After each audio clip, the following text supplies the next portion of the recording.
You're listening to XSgaming Podcast, a podcast for gamers by gamers, with your hosts Xander and James Gruesome, bringing you something old, something new, and a little bit of nostalgia too.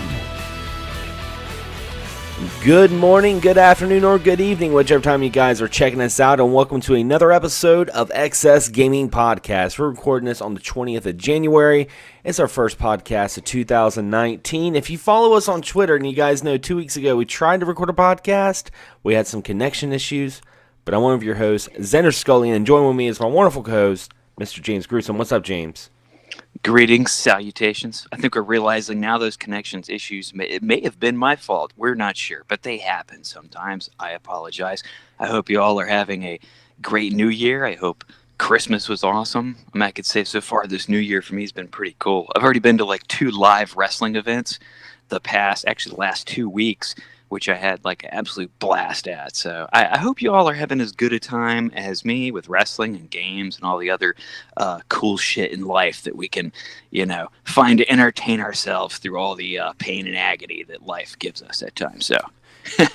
Indeed. And yeah, it's funny because anyone who listens to us that do podcasting themselves, unless you have the person with you, they can actually come over to your house and you can record a podcast. It is so just annoying sometimes. We've had shows before that no one's ever noticed it, but we've recorded a whole episode split into segments where it was like we recorded 1 week and it's screwed up and we're recording the rest of it next week. And stuff like that because, we have schedules, we have jobs and stuff like that. It's pretty funny when you think about it. Yeah, we've had quite a few patchwork episodes. It's that's just how it happens sometimes. Most of the time it runs clear and smooth, but sometimes you just get those damn snags that you just can't fix, and you don't have the time to do it. So, hence the little bit of delay in the episode. But we're back now.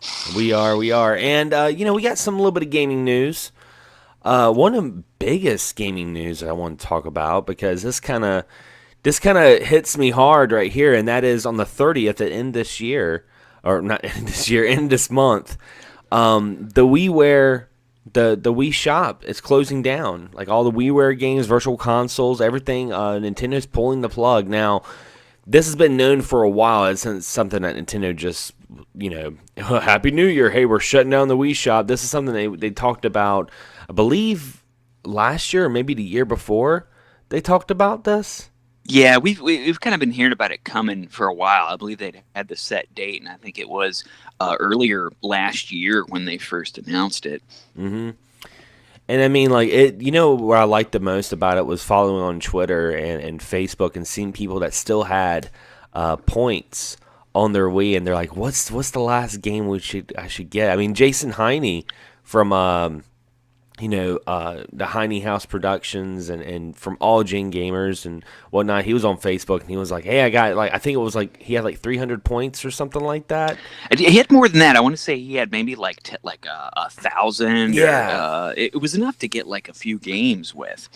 Yeah, and he was like, what's the last games I should get? I mean, that's the thing is there are some games on the WiiWare, other than emulation, that's nowhere to be found. Some of the games that, of course, the Konami games like Castlevania The Adventure, Rebirth, Contra Rebirth. There was a Blaster Master game that came out, Bomberman Blast. Gradius, too. Yeah, and Adventure Island, the beginning. There's so many games that were on the WiiWare channel that, once they pulled this plug, other than emulation, there's no other way to play these games. And that's why I'm not that against emulation, because that's a clear indication of preservation of video games, because Konami's not going to do anything about it. I think it's almost like Konami forgot they made these games on the Wii back in 2008, 2009. Yeah, and they were very outstanding. It was good to see so many people recommending these titles. Those are the ones I always go to. I was like, you got to get the Contra and the Castlevania. Anybody that played Contra 4 on the DS, that was a great game. but the Contra Rebirth game was a slight precursor to that, and to me it was a little bit easier, so I enjoyed it a little bit more. Just some outstanding games that we've mentioned it before, I'd love to see these on either a collection. I don't care if it's physical. I don't care if they just make them available on the Switch. Just something to where, like you said, these games don't get really lost, as opposed to emulation. If there's just some other form, because they were really fun, just like new takes on old classics. They were new, but had that old feel, and they were all great, affordable priced. And, I hate to see those fade out and hate to see people miss out on playing those games.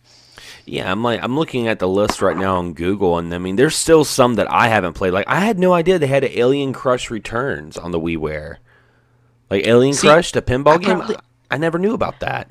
I probably missed that. See, I might have seen that and just thought it was, one of the original ones, because they had a lot of, a few TurboGrafx games on there.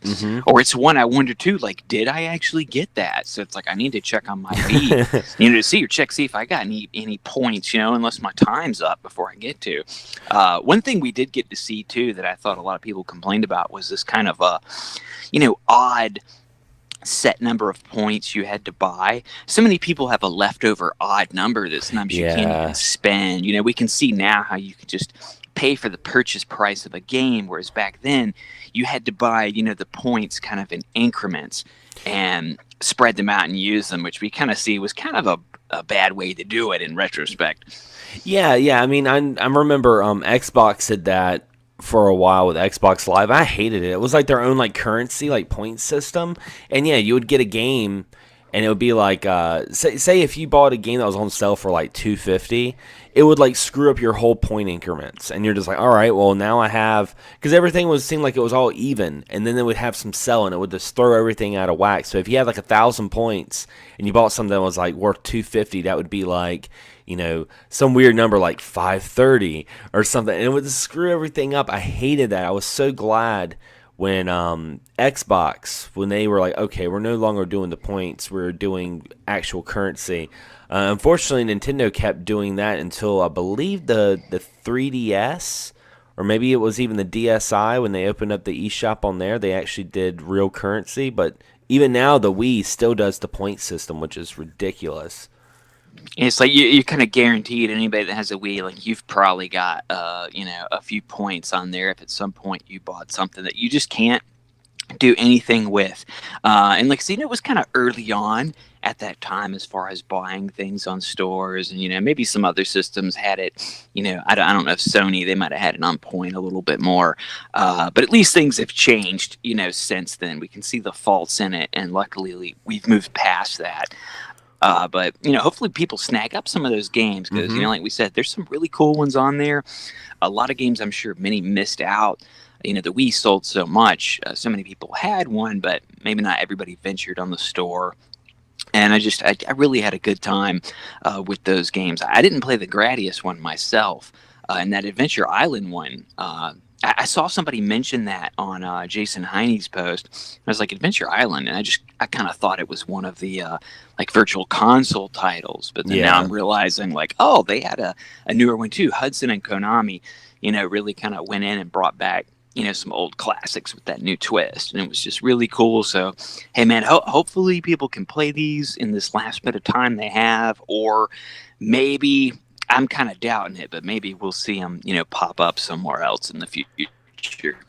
Yeah, it's always a gamble, that we might. It'd be great that we see it on the Switch, but I mean, and sometimes people may even say maybe that's why the Wii Shop's shutting down. Maybe they're shutting it down, and like maybe next year we'll have some of those WiiWare games come out on the Switch. But I do want to say one thing before we move on from the Wii, and just talk about how important the Wii Shop was. I still say that Xbox revolutionized online gaming. Online gaming would not be where it was at if it wasn't for the first incarnation of Xbox Live. I mean, that just completely blew everyone's mind. They weren't the pioneers of online gaming, but they took it and refined it. But Nintendo actually did some things as well that was pretty revolutionary, innovative at the time, and of course that is the virtual console. Before the Virtual Console, you didn't really have that sort of thing with Xbox and PlayStation. I mean, you had online games, but you didn't have a library of older games to purchase. And I remember when I first heard about the Wii console and heard that it played like all the Nintendo platforms, I'm like, oh, that's freaking awesome. But then they added, Sega Master System, Sega Genesis, Neo Geo, TurboGrafx, and I have to admit, a lot of the games from those platforms I was introduced to were from the Virtual Console, because even back then, 2008, emulation, for me anyway, emulation wasn't so much of an option as it is now, of course. But that's kind of interesting when you really think about that aspect. Yeah, they really shattered walls. I mean, to many, the Mario versus Sonic at the Olympics, that was like groundbreaking. And when you look, at the Wii and what they did with the Virtual Console, like you said, all those other systems, ones that were former competitors, you would have never pictured being on there. And, a lot of games, due to licenses and stuff that a lot of people wanted, sometimes they weren't available. But I think they made all the steps they could to get the ones they could. It had a very good library. I mean, I can only imagine how many doors that opened for people as far as like TurboGrafx. Oh yeah. Which really wasn't at the forefront as much. We hear more about it now. People want a TurboGrafx classics. You hear more about them, but back then, to be able to have those games for the first time in many years was really amazing. Even the Commodore 64, I got to play one of the. It was like, I don't know if it was Ninja or Master Ninja. It was some really old Ninja game I was pretty excited to play. So they had a few Commodore 64 games, really good library. And those new games we mentioned, they really gave you a lot of options. And that was that first one that kind of gave you all that old school stuff that kind of birthed, the Nintendo Online, any of these little mini consoles. I think it all kind of stemmed, from what they started doing on the Wii. So, it's kind of sad, like you said, to see it go. But at the same time, like, it's been a long time, and I'm kind of surprised it didn't happen sooner. Yeah, it's been a very long time, and I mean, even the Wii U couldn't match what the Wii channel was all about. Even the Wii U couldn't stand with that. I mean, with the Virtual Console, and still to this day, this is what people want. People want a Virtual Console because of what the Wii did, essentially. But moving on from that, we're still going to be talking about Nintendo, because this is one of the hot rumors right now that they discontinued the NES and SNES Mini after the holiday season, and now through some people going through the Switch database and blah blah blah, apparently it looks like there's going to be an SNES classic sort of thing, kind of like the NES Classic is on the Switch, where looks like we're going to be getting some SNES games pretty much on the Switch. And it's very similar. They found it the same way they kind of found, like, oh, there's an NES emulator on the Switch. Oh, there's a Super Nintendo emulator on the Switch. And they even found some, I think, some descriptions of games like Super Mario World and stuff like that. So, I mean, here's the question for you, James. How excited are you to see Super Nintendo games on the Nintendo Switch? I mean, the one hand, I could say it's really cool to hear, but I would have assumed that was coming. Honestly, I picture a lot of the older systems being on there. It's what everybody wants. There's no reason for it not to be. The last taste of Super NES kind of Virtual Console we had was probably on the 3DS. Actually, it was the newer 3DS, wasn't it? Yeah. And that, that kind of angered, some people. People want these games. I'm kind of curious if it's going to be kind of built into the online. I was just thinking with the old Virtual Console, like, how cool would it be to see, we're getting Nintendo games every month.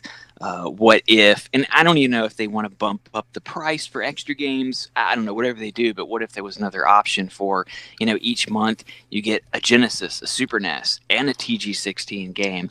What if we could see these games pop back up? People are very critical, I think, of the Nintendo Online service, whereas I kind of think it's cool that all these games are there. I'm not having to rebuy these. I'm paying $20 a year. and that's it. And then every month there's some extra ones on there. It's not always something I want to play, but this is all just kind of testing it out. Who knows? They could bump it up to 5 games a month. Yeah. Maybe they'll do a different tier. Like I said, you could pay a little bit more, get more games early. I don't know how that all would work, but it's very cool. I mean, it's about time. We've been getting a lot of Nintendo games forever. Yeah. So it really is, it's kind of nice to see these, and it'll be cool to see what games we get, because there's so many, that's many people's favorite, Nintendo system still. So many classic games, because it was a good lineup on the SNES Classic. So to have a lot of these games pop up on there, I'm curious just to see how it all kind of pans out in the end, but I'm not surprised they're there at all. Yeah, I'm not surprised. I'm kind of just like, okay about it. I mean, I know some people are like, oh my god, looks like SNES games are coming on the Switch. I'm kind of just like, okay, that sounds cool, because I'll be honest, like, I can't wait till we get like N64 Virtual Console games or GameCube. Yeah, which I'm kind of curious about GameCube, because I know the games are going to be a lot bigger. So I'm thinking maybe that's the reason why we haven't gotten GameCube games yet on the Switch, because of the size. And unless you have a bigger micro SD card, these games might take up some of your space. Because I know some games are at least almost a gig download. So I'm wondering about that.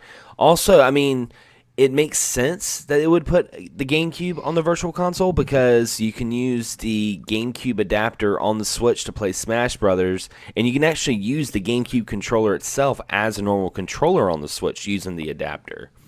Of course, it's very hard to find games that actually function that way other than Smash, but, say they come out with GameCube games, boom, you got a GameCube controller right there. So I would that's what would make me really excited, is if they came out with GameCube games you could play on the go. But I'm going to ask you this, James. What are some SNES games that you would like to see on the classic, online Nintendo Switch thingy? You throw out your ones now with the capability of that online. We definitely got to bring out anything that's a 2-player game. Thinking, Double Dragon, some of the ones, that we don't think about as much.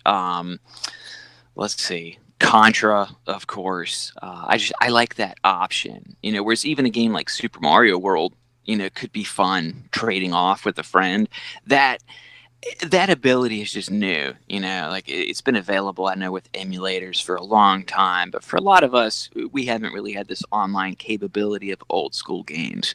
For a lot of people, that grew up with friends, now your friends live in different places, to be able to go back and play these games online is really cool. I'm still always like to see obscure stuff. One of my favorite games in the past few years on the Super NES was Dragon View, which was a sequel to Draken, which Draken, was one of the very first Super NES games that was, not that great. But, I mean, Dragon View to me was just, it was amazing. It was kind of like, had that kind of Zelda 2 format mixed in with that 3D world of Draken. It was just such a fun game that I missed out, for most of my life, until the past couple of years.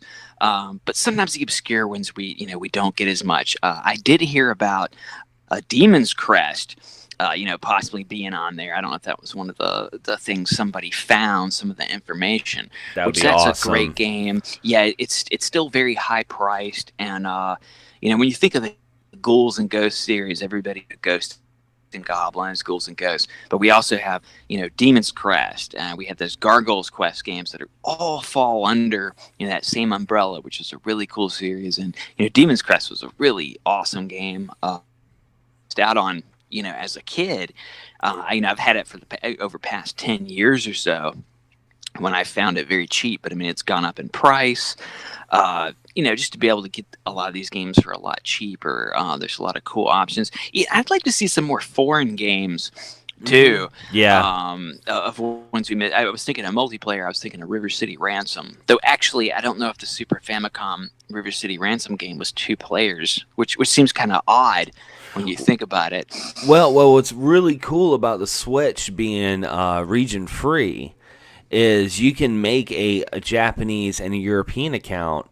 And here's the thing. This is the cool thing about it, okay? So if you buy the Nintendo Online and you open multiple accounts and say they're different regions, you don't have to buy more Nintendo Online memberships. One membership's good for one console, so you can have, multiple profiles with different regions and have, your online. So what I would do is, like, on my Nintendos, I would see what new Nintendo games are on there, but I would also go and download the Famicom versions as well. So that's very cool. I didn't know that was that kind of blanketed everything. I knew you could go on the shop, but to have the online cover that too that's actually really cool. Yeah, and I mean, every once in a while in Japan, they get exclusive NES games that we didn't get over here. Like, I remember they got Golf before we got Golf, and I think they got some other new game, or they got some other game on the NES that didn't come over here. Because I remember that was the thing. Everyone was upset that we only got 2 games this month instead of 3, and Japan got 3. So. Yeah, I would like one of my I don't know. I'm not super big on those like special edition versions they put out. Oh, I'm not either. I don't like them. At least they don't. They're kind of like a bonus. They're not replacing anything. And as we can see now, like Tecmo, is it Tecmo or those are the ones who've been in games from, right? Solomon's Key, that's Tecmo. Yeah. And Ninja Gaiden, Tecmo's been very involved in it, and I'm still curious to see what other companies. Everybody wants the Konami games. People seem very, skeptical. Capcom, because sometimes they put out their own collections. But I just kind of wonder. We're getting Tecmo and Nintendo bundles now, but what other games and companies could come, in the future? It's still kind of. I think we'll see a lot more of what's really going to happen with it. This year, you got to figure everything, it started last year, kind of late. So this will be the year for them really to expand on it, I think, and kind of we'll see a lot more options of how it's really going to all pan out. Yeah, definitely. And the last little bit of news I want to talk about is Mortal Kombat 11. Yeah. Mortal Kombat 11 came out of nowhere. It was, I believe, the Video Game Awards show. They showed the first trailer a couple days ago. They actually showed, in a live stream, they showed gameplay. They showed some of the roster. It has some new characters, some returning characters. What's really interesting is Ronda Rousey is playing Sonya Blade, which is kind of badass. She's doing the voice acting for Sonya, and I mean, she pretty much is Sonya Blade. I mean, you look at her, she looks like the character. It's kind of cool. I think she's into the game. She seems to be very excited about being able to do this. She's been doing lots of things. A lot of people can be critical of her in wrestling, but I think for all the matches I've seen her in, she's actually done a pretty good job. Of course, there's things everybody can always work on, but for me, it's cool to see, when someone's actually excited about something like this. Yeah. She probably played it as a kid. You figure she was an actual legit fighter for many years, and she probably grew up playing Mortal Kombat. Yeah, that's what she was saying. Inspired by it. Yeah, she was saying, she was like, Sonya Blade was like the first like female video game character I saw that like was kicking ass. And like the thing about it is like, she's not bullshit, and she's old enough that she grew up with Mortal Kombat. It's not like one of those like hired celebrities like, oh, I love playing Mortal Kombat. And you could tell she's into it. Plus she loves anime. Like, she loves Dragon Ball Z. Like, she wore like the little vest that Vegeta wears. Like, I love seeing that in today's culture. And I hate to use the word like nerd culture or geek culture and stuff like that, but I like the fact that it's just so much more embraced. Some people hate it. Some people are like, man, leave my hobbies alone. But I'm like, go ahead, have fun with it, because when you do more with it and we get more exposure, ultimately we all win. So yeah, it's just like you said, some people can't win. People knock it. Some people's like, oh man, this is awesome, and the other people are like, oh, she's not really a fan. I hate that. You're always gonna get pushed down by people like that. But like you said, it brings more exposure, and at the end, if you're a true fan, you're still going to be there, and you're going to get more stuff out of it. Anybody that's not a true fan is going to go to the wayside, and like you said, you're going to end up winning due to getting more content from that exposure. And it's just very cool. I mean, the New Day from WWE, they had a big Dragon Ball entrance at WrestleMania one year. The one of the guys. Austin Creed in the New Day. Xavier Woods, he's he has a retro show, the Up Up Down Down on YouTube. He's brought in AJ Styles, where they follow him going around the world, and he bought he bought a Jaguar system, which I thought was kind of funny. But they're very cool. If you like wrestling and games, they're very fun shows to watch. They'll have competitions with guys from other companies, like they did against some guys from New Japan one time. Yeah. It's a really cool mixture, especially for me, because everybody knows I'm a huge wrestling fan, and to get that wrestling and gaming all together and check it all out is just really cool. So, like you said, it can't hurt to have more exposure for these things. But I mean, Mortal Kombat, I gotta say, I'm pretty excited about. I checked out some of the clips. I mean, Baraka ripping off somebody's face. Yeah, it was just it was really awesome. And NetherRealm has actually been putting out, to me, my favorite fighters. I think Injustice 2 was my favorite of last year.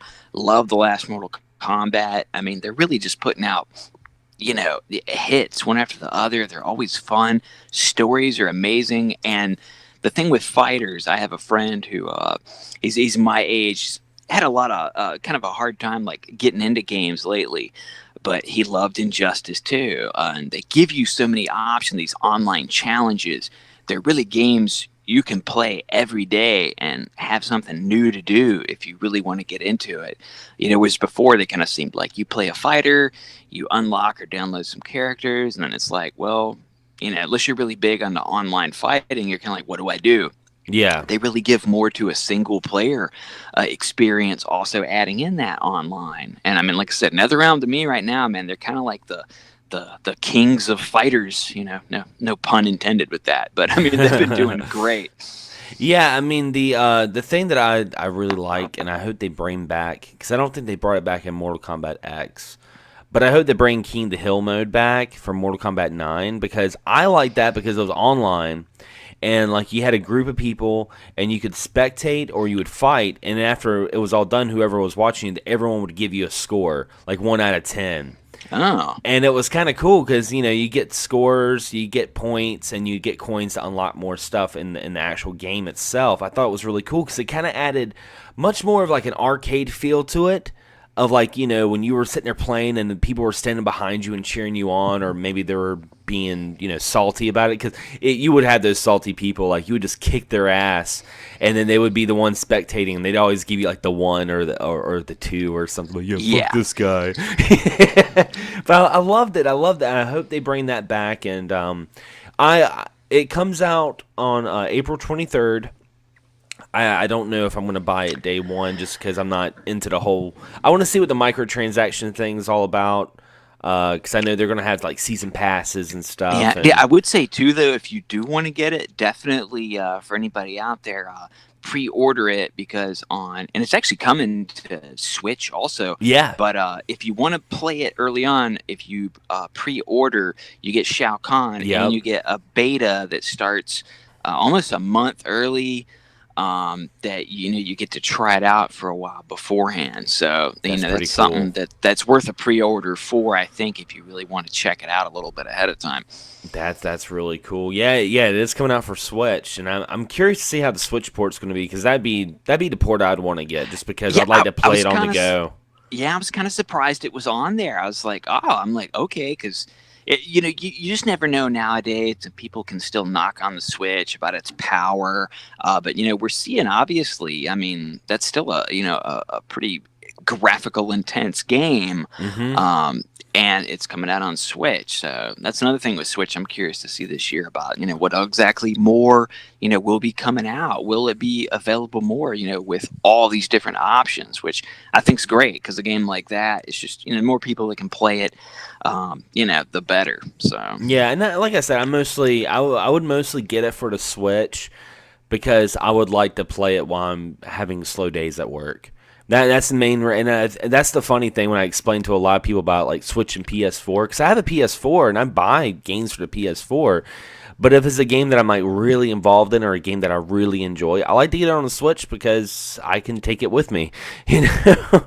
Yeah, people can say that's a gimmick, but I mean, for a lot of people, that's a really good additive. People that are on the go, if you go out of town, like you said, if you're at a job where you got a little bit of slow time and you're able to do that, that's a huge difference. Especially, like you said, if it's a game you like, you can spend even more time with it. You might want to be like, my wife might be watching a TV show I don't really like, and if it's something I don't like, I can sit there and play a game, and like it's okay, and I can do that with the Switch. Can't do that, PS4, Xbox. I got to be in a completely different room, so at least we can still hang out together, and I can play a damn game if I want. Yeah. Plus, I mean, like a great example of how the Switch was with its portability that it made me really enjoy it. It's like when we got Hurricane Florence, and I was out of town for like 2 weeks in a hotel room. I had my Switch with me. I had my Switch and I had my laptop. And I played my Switch so much because I had most of my games on my Switch are digital, but I did bring the physical copies. But I was if I wanted to play an RPG or something, or if I wanted to play Super Mario Brothers 3 on the NES, I was doing that on the Switch. So people can knock the Switch and say it's a gimmick, but for some of us, it's actually really good. It's actually really, really good. But yeah, like so what we're going to get into is we're going to get into the meat and potatoes of this episode, and because James, over the Christmas break that we had, you got yourself a new console. What console did you get? I did. Actually, I think it was the day, it was a little bit after we recorded the last show, which was our Christmas episode, and I got one of my friends, my good friends, Kenneth. Me and him, we always watch all the wrestling pay-per-views together. And as I mentioned, some of the live shows we'd went to, I'd bought the tickets for him and another friend of mine just for Christmas. So I was like, hey, man, I saw him for sale.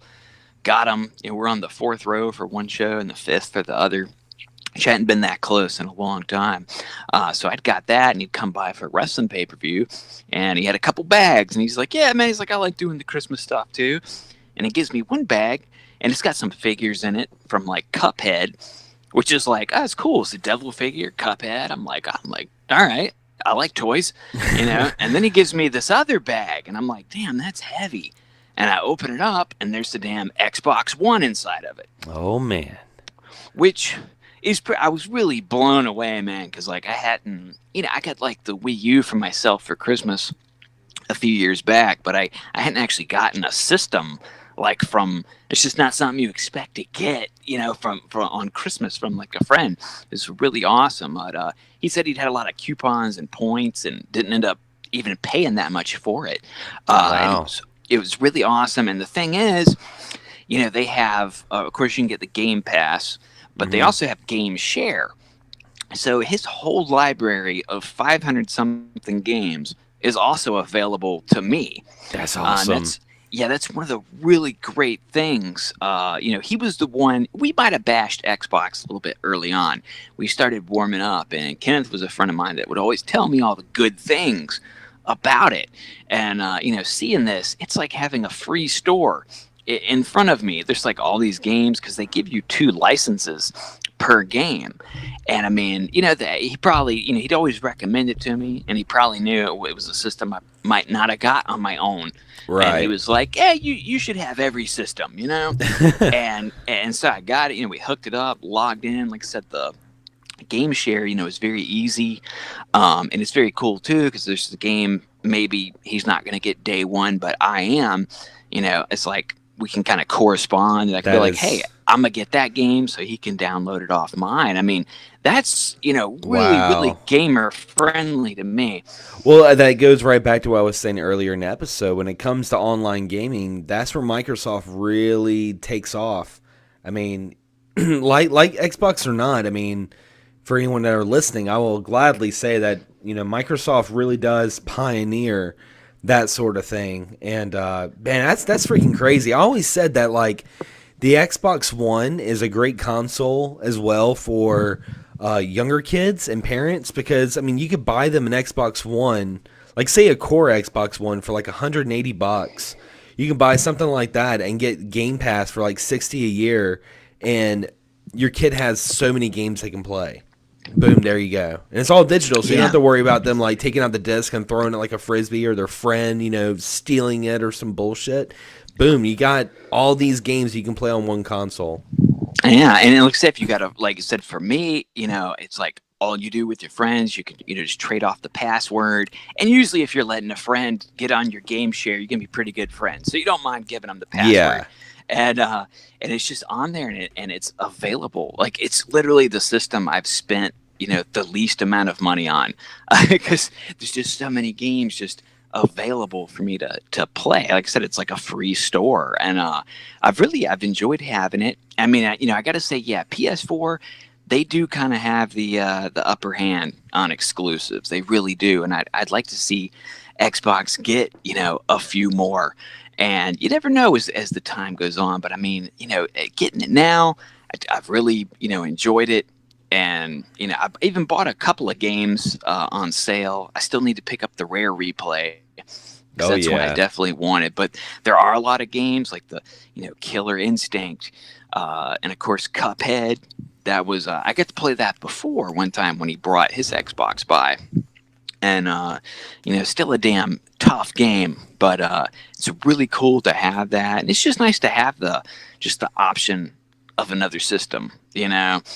And like I said, all the access to all those games, which is just still really like mind blowing, Oh yeah, definitely. And I mean, I was about to say we're running a little short on time.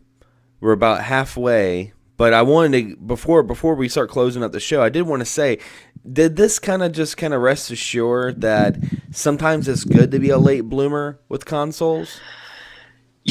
I think it is, because so many games, on the one hand, like I said, beyond the access with the game share, is so many games now are cheap. There's so many good deals, at GameStop on games, you missed out on. Like, I'm sure there's lots of early on exclusives that I just don't even know about. We can say that for other systems too. So many of us got systems like Saturns, Genesises, everything like that later on in life. And depending on what time you get them, like when I got my Genesis, games were super cheap. Now, there's still a lot. We could say the same thing. Now, Saturn, some could say, yeah, a lot of the really great games are higher up in price, but there's still a lot that are quite affordable. And that's the thing. Whether it's a newer system, well, especially with the newer ones, the systems are cheaper. The games are cheaper. You have just a lot more access. If a game had DLC, there's probably already the ultimate version that has all that stuff on it that you can get. Older games, like I said, they're always cheaper.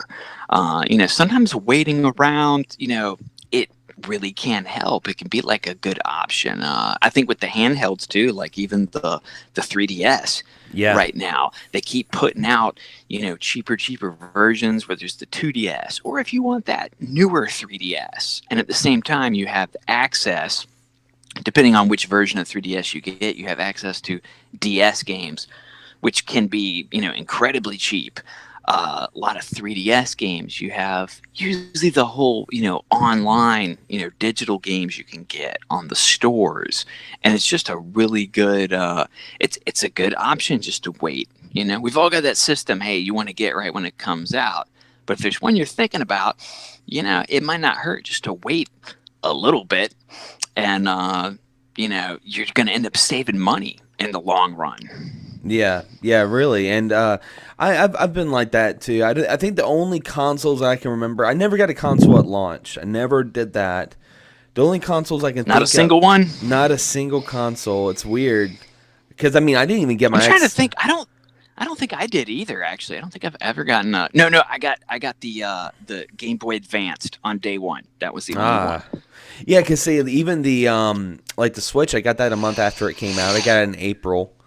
And then like my PS2, I remember I got my PS2 a month after it came out. It's always been like at least a month after the console came out, I ended up getting it. But the only consoles I can think of with that is the PS2 and Switch.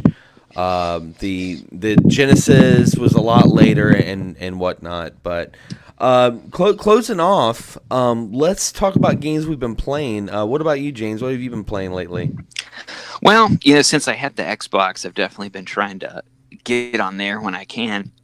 In between work at the time, it was still around Christmas, so it was hard to have the time to play. So I spent more time kind of just picking out games I wanted and installing them, which was kind of nice. Of course, I did play Cuphead some more, which I love, but God, the first time I played it, I was playing it with my friend Kenneth, and it was a little bit better experience because I think that game's a lot easier, 2 players. But I mean, just the graphics and everything, I love that style. There's another game out now called Bendy and the Ink Machine. Mm-hmm. I've heard good things. It's kind of a horror-ish game, I think, but it's set in that old cartoon style, very reminiscent of Cuphead. I think there's a physical version at GameStop for PS4, but it's digital and it's on the Switch, Xbox, on everything, but only physical on PS4. But the Bendy, just speaking of Cuphead, made me think of that. Looked really cool. Played some Forza Horizon, which is a racing game that was always recommended to me by Kenneth too, and I really had a good time playing it. Hadn't played a racing game in a while. It was really fun. They actually had a car on there, kind of like I don't know if I'd mentioned before, I did end up getting a new car. I may have said it on a past episode, and I got a Sonic, which was funny, and I ended up getting in a wreck and hitting a deer right before Christmas. Oh dear. Yeah, oh damn reindeers, and got that all taken care of. But there's a car on Forza that's kind of similar to mine, which I ended up using, which is pretty fun, and just really had a good time playing that. One thing too with the Xbox, I will say that I really love, which we're all suckers for, is that backwards compatibility. Oh yeah. They're really opening up, a lot of floodgates on that for games. They're always adding ones. I played an old 360 game called Marlowe Briggs, kind of like a slight blaxploitation God of War. It's kind of interesting, has more of the God of War play style, but it was a game I missed out on there. But it's really cool, that ability to, be able to get these old games and still play them on the system. Like that, I think is awesome. I actually, I bought Deadly Premonition again, which I mentioned in the past years. It's available on PS3, kind of like the director's cut, but it first came out on Xbox. Actually, I was about to say my copy of Deadly Premonitions, that copy you gave me years Okay, you're ago. the one that got that one. Okay, cool. I was Yep. looking for it. I was like, I think I gave this away. And damn it. but like I said, the PS3 version plays a little better. But sometimes I like. It's kind of hard going back to the PS3 controller, and I really like using the PS4 and the Xbox One. So I bought it again on 360, and it's kind of an awkward game, kind of Shenmue, Silent Hill, and Twin Peaks. It's one someone would probably either love or hate. I finally got to play Ori and the Blind Forest. Oh, I hear so many good things about that game, which I really enjoyed. It's one I didn't get to play a whole lot, but I could see why everybody liked it so much. It's just a very beautiful game. Sunset Overdrive. Oh yeah.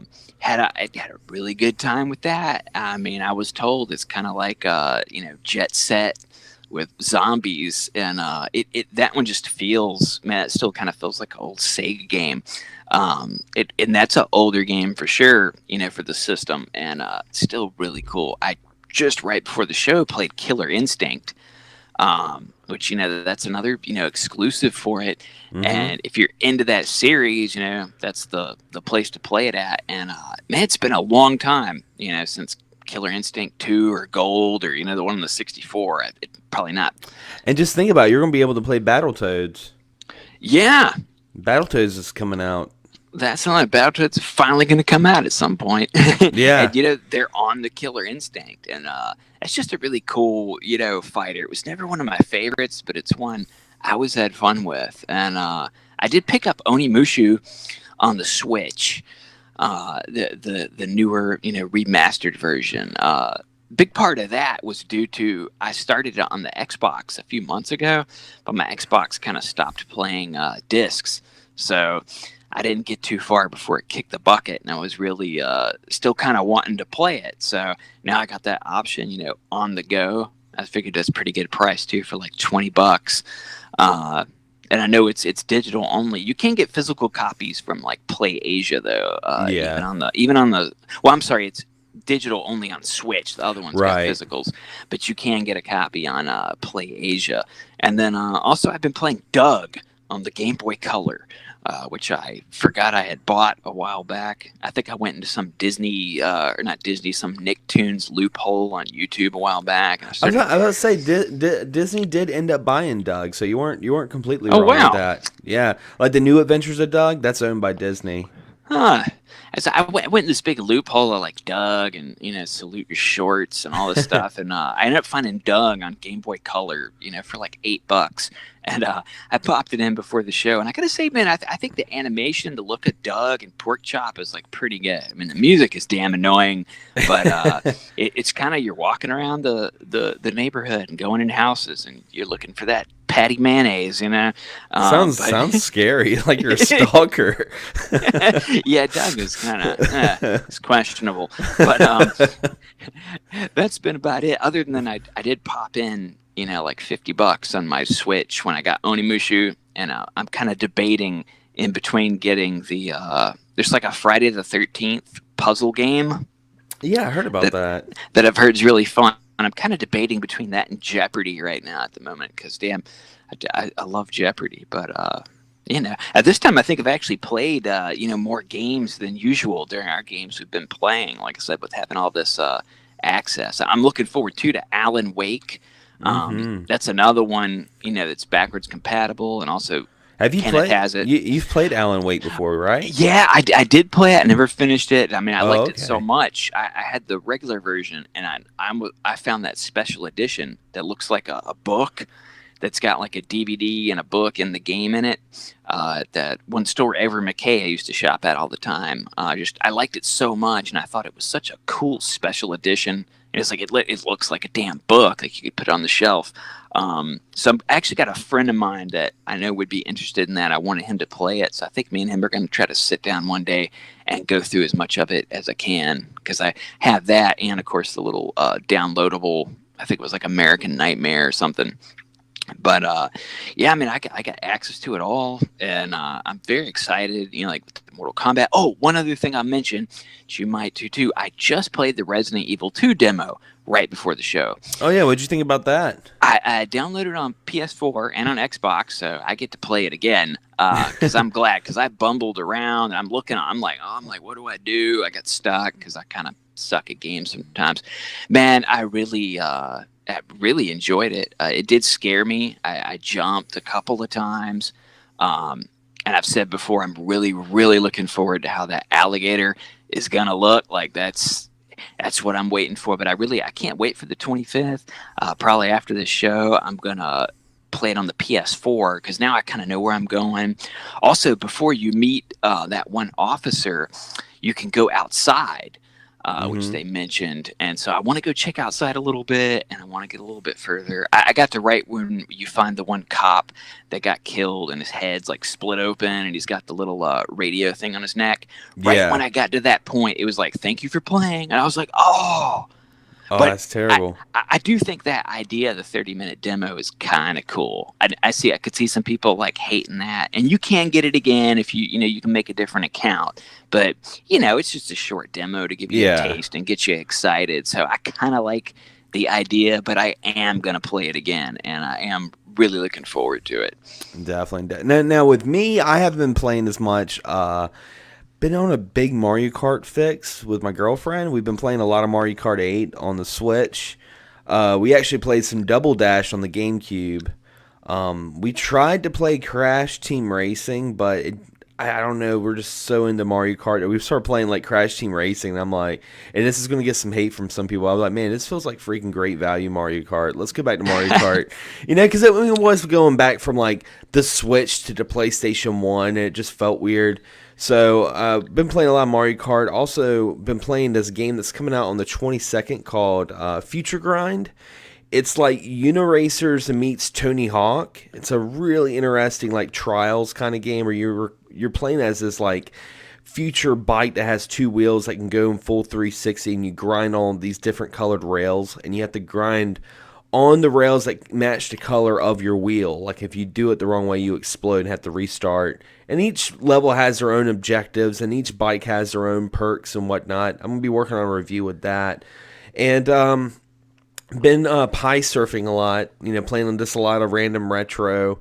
One of the games I've been playing a lot of actually is Yoshi and Sonic 2, which is Yoshi and Sonic 2. It plays like Yoshi's Island, but you're playing Sonic 2. It's the best way to describe it. If because you got Sonic on your back, and if he gets hit, he gets in a bubble, and the rings that you collect, that's your countdown. So it's kind of nice if you have like 30 rings, you get 30 seconds to get them back, and if you don't, the Metal Sonic grabs Sonic and goes away. So I had that on the Raspberry Pi. I've been playing that, but I mean, that's pretty much been it. I've been wanting to play the Resident Evil 2 demo. I just haven't had a chance to. But then you hadn't played it yet? I haven't played it yet. I've seen some footage of it, but I mean, I'm planning on buying the game anyway because it's just so good. I mean, I would recommend maybe like if you do plan on playing the demo, maybe check out. If you want to get the most out of it, I'd say check out a couple videos on it maybe. Because like I said, I spent quite a bit just kind of bumbling around, which I guess is the point.